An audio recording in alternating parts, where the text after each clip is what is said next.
Hello everyone. In this video, we are going to understand why we need to understand the database concepts as a tester. So what is the purpose? Why exactly we need to understand the database? So before I explain you that, first I'll tell you what is a database. So database is what? It is a storage system. There is one more concept called DBMS and RDBMS. Okay, don't worry about all the things on the DBMS and RDMS side. I will explain you whatever is needed for our testing for the manual testers, how much ever is required, that only we will discuss in this video.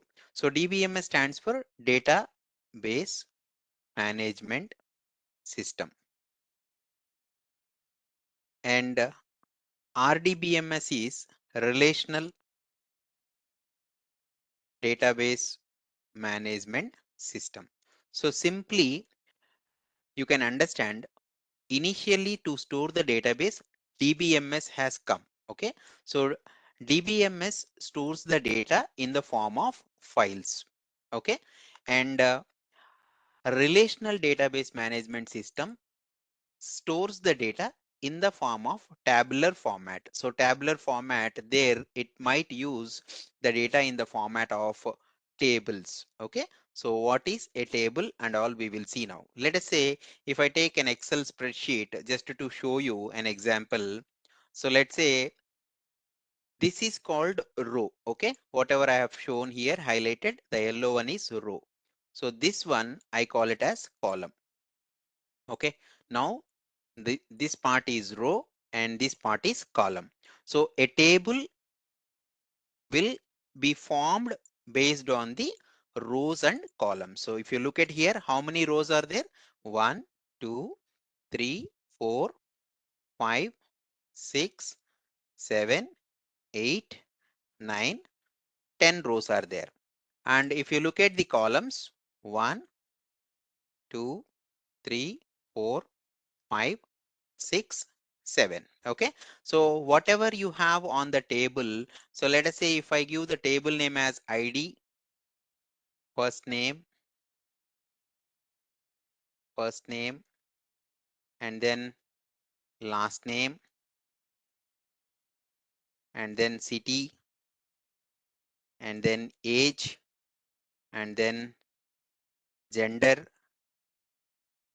and then pin code. So if I do like this, so this is called the header of the table. So if you look at, so this shows you how a table will look like in the database.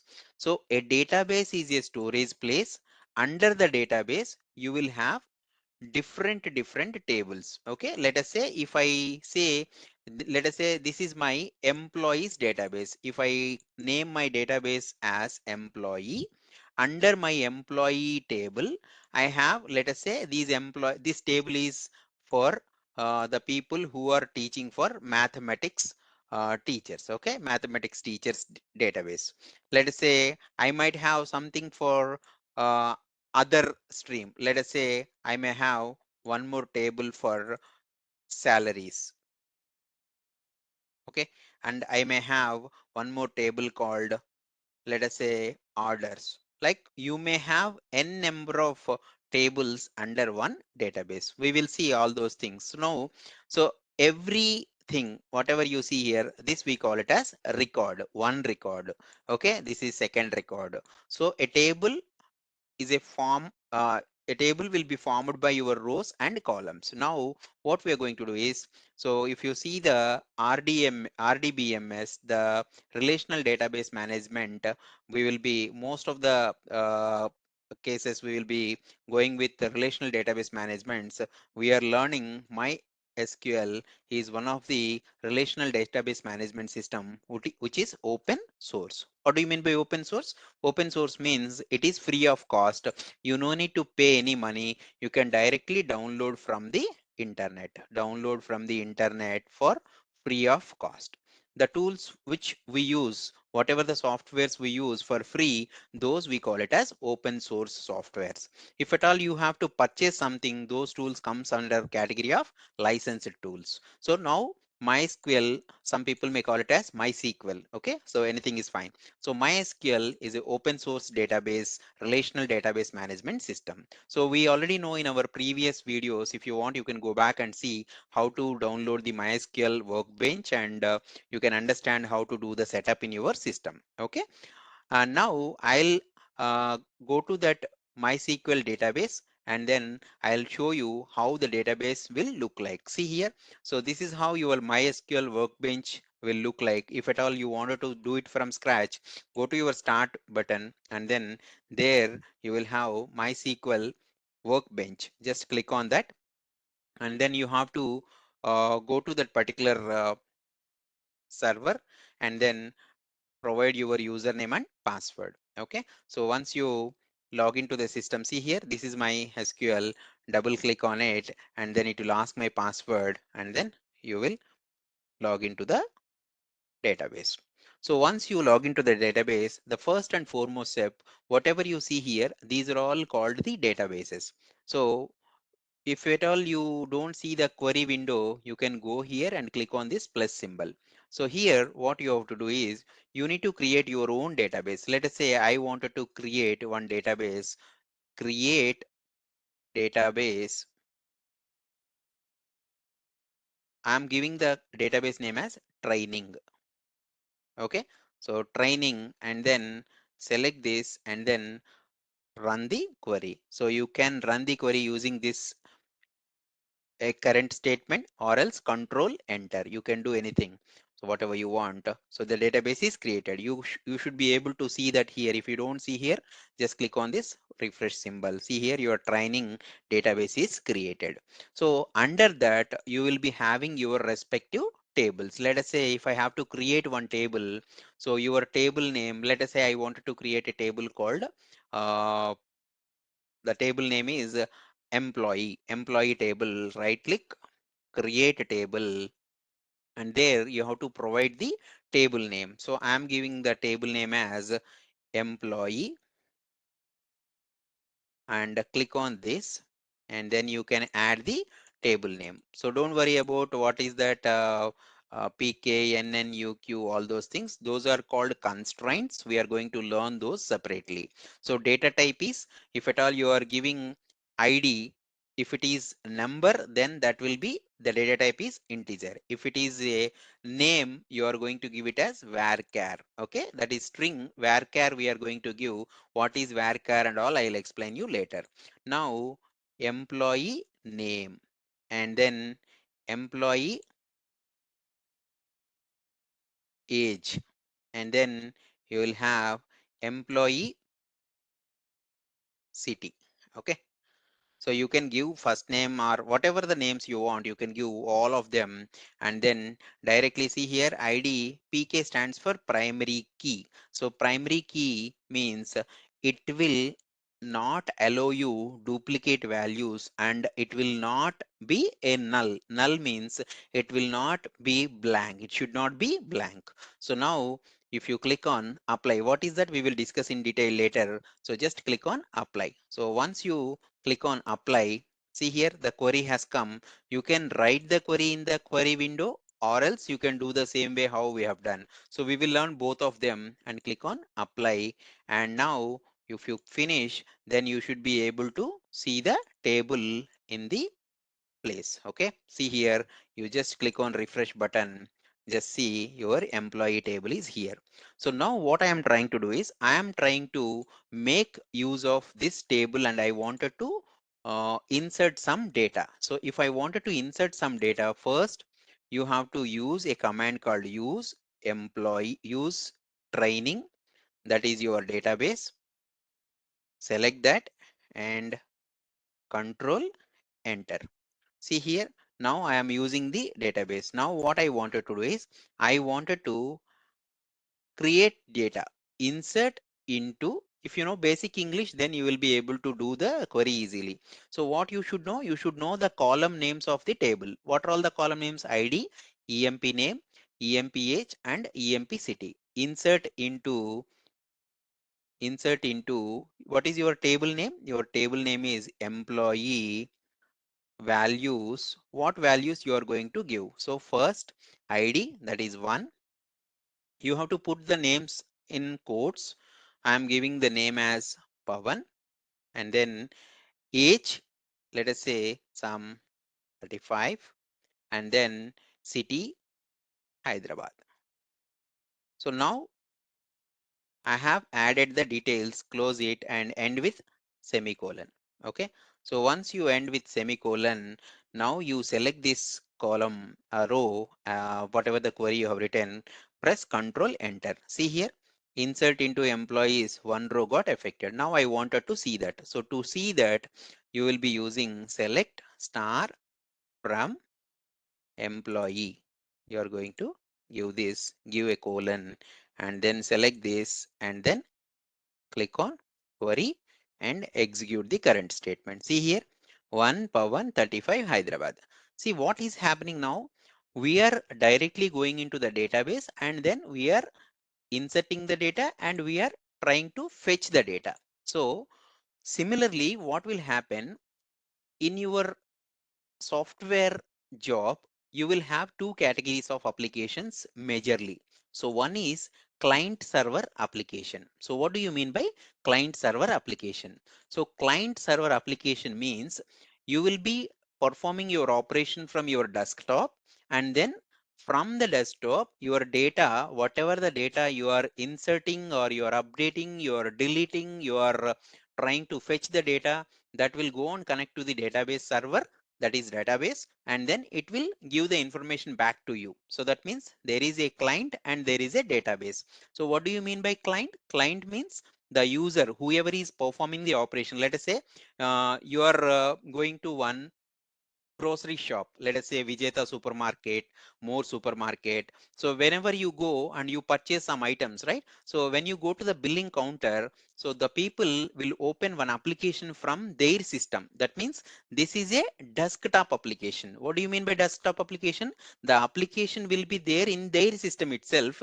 It will have the database information, and what they will be doing, they will be taking your items and then they are scanning the code. They will scan the code and then automatically the item code and the bill amount, how much amount is the item, will be displayed. Like that they will add all the items and then the total bill will come. So how do you get the billing information? Let us say when they code, when they do the scanning, then it will read the scanner and then it will populate the information, and then it will fetch the code and the corresponding item name and corresponding uh, bill amount also will be pulled. So this entire information is coming from your database. Okay.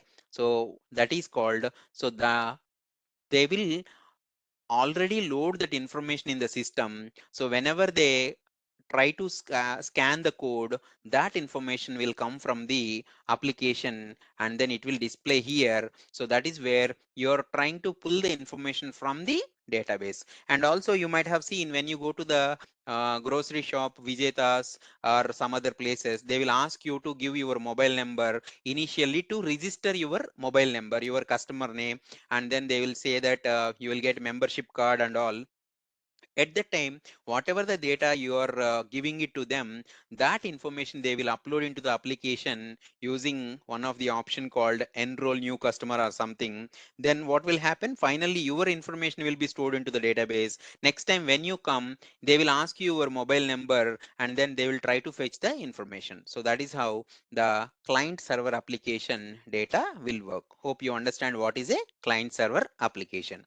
Now the next categories of application is web application. So when I say web application, you will access these applications through internet. So client will be there. So client means wherever the machine you are using, whatever the machine, wherever you are operating from.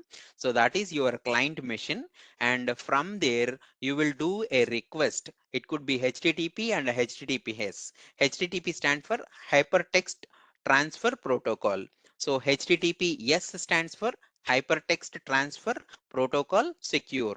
So what is this? We will see separately, but for now you just understand that is the URL. URL stands for Uniform Resource Locator. So when I say, when you provide the URL, then there will be some logic which will be acted, and then based upon the logic it will go to the application database server and fetch the information back and then provide it to your client. So let me explain you with an example. So after that you will understand this diagram easily. So if you take make my trip as an application as an example, let me open that application. Let's say you're opening make my trip application, click on that, and then see here, I wanted to check the flights from Hyderabad to Mumbai. Okay, let's say I'll give Hyderabad and then I will give here Mumbai. So now on what date? So let us say I wanted to check for a date future, that is, let us say 31st. I'll check the prices and then I'll give that, and then I'll click on search button. See what is happening now? It is talking to the database and trying to fetch the information from the database. See, whatever the data I have received here, this data has come from the database. So now if you look at this diagram, whatever the operation from the client, I just opened the application and then I selected the required things. That means from the application server, like the logic, what I have tried to check here, I have selected the from cities Hyderabad airport and two cities Mumbai or Chennai, whatever you want. You select Mumbai or Chennai. I think it got selected with Chennai. I'm fine with any of those. So Chennai, and then select the required date and then you click on that button. So once you click on that button, what will happen? Based upon the logic, it will go and talk to the database and get the information back through the web server. Web server is the uh, intermediate between your application server and the database server. It will give you the information back on your screen. This is called your user interface. This we call it as UI. So when you're trying to test any application, you have to check whether the data is getting populated from the application properly. Let us say they have enrolled this data into the database. So price also they have enrolled. So they might ask you to test whether the Indigo flight where the departure time is 5:35, check the price is 3,247 rupees or not, and the arrival time is 6:45. So that means what you have to do is you will be checking the information here, and also you will go to the database and from the make my trip database server, and there you will come to know what table the database table is available. There you have to search a query, select the records, select star from so and so table where the flight name is equal to Indigo. See here, there is a flight number 6E531. You might do a query on this and then you will be checking from the database whether the data is correct or not. That means what you are going to do, you are going to check the database validation. That means whatever we have done now here, select star from employees, and then you have executed this query, and you see the data here. The same thing, whether you are able to check from the application or not, you are going to validate. This is what as a tester you will be verifying. So for that purpose you need to understand how a database works, and what are all the tables, and what is a constraint, and how do you query the data. All those things we have to understand. So being a tester, you will never create the database, you will never create the table unless you are a database tester. Meaning, most of the companies, if at all you are not doing exclusive database testing, for testers, they will not provide access to update or delete the tables or the databases to testing people. But if at all you are doing the testing on the database itself, at that time you may get the access. But for now, what we are trying to understand is, assume that you don't have update and delete, you don't have insert and delete or alter the databases. You are just a read-only user for the testing project. So at that time, what you have to do is you have to do your job from the front end. Let us say if you have to create one new login. So let's say I don't have any access. For example, I wanted to create one new account. So you will sign up your login new account, and then you will go and verify whether the database is having whatever the data new user you have created, whether that has come here or not. From the table you will be checking. So how the connection will be established, that you will come to know when you are working on your project. So that is how you are going to create this data and then validate from the front end. That is, front end is your UI, user interface, that is application under test. We call it as AUT, stands for application under test. Under test. And you will be checking the database, and then you will go to the corresponding table and verify the data, whether the data is inserted properly. You can retrieve the data, you can update the data. It all depends on the access what you get from the project. Okay, so it's all depends on the access whatever you gain from the project. So that is very very important for you guys to understand database. Okay, so in the next video we will understand. We have created a database now. We have created a table, and the next video we will try to more records, insert more records, so that you will have your data. And after that, you will be playing with simple SQL queries, which will be asked frequently in the manual testing interview. That we are going to see. And remember, guys, you will never create databases, tables. This is very very important as a manual tester when you are validating the data. But if you are exclusively testing DB, that is database, based upon your access, you will be able to perform all the operations. Okay. Okay, we'll look at the other items in the next session.